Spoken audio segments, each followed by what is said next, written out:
Сіз бийликке кандай коркунуч жаратасыз? Яратышыңыз мүмкүн. Как маңдайына жарып айтып атпайбы чындыкты. Бул бир.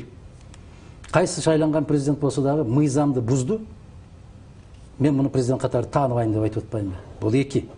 Биз парламентке өтүп 14 мандатка ээ болгон партия катарында дагы шайлоо мыйзамсыз өттү. Шайлоонун жыйынтыгы жокко чыгыш керек деп талап койгон партия болуп атпайбызбы? Демек биз парламентке депутаттык креслоға караганда биз үчүн чындык, адилеттүүлүк бийик экендигин көрсөтүп атабыз. А чындык дайым коркунучтуу. Өтө коркунучтуу. Бир гана айырмасы ушунда турат. Биз кезинде айтабыз, убагында айтабыз. Баарыңар кантип эле ушундай болсун дегендей түр көрсөтүп коесуңар.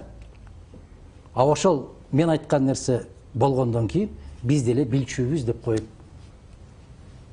ушундай жакшы ыкманы карманып калбадыкпы. Биз деле билчүбүз, эми баары эле билчү дегендей кылыпчы. А билсең айтпайсыңбы? Билсең дебейсиңби? Билсең талап койбойсуңбу?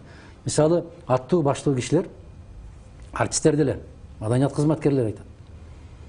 Бир роль берип аткан болсо, отуруп алып айтат экен, "А, бул Мадумаровго тагандык киши го, буга роль бербей эле коелучу. Буга сыйлык бербей эле коелучу." Мен ошон үчүн айттым мен. Ким бүтүн Кыргызстанга жакындап жабыр тартып аткан болсо жолобогула, жакындабагыла. Барып, кызматыңды кыла бер, сыйлыгыңды ала бер, кадыр баркыңды көтөрө бер. Бирок келип мага ыйлаба.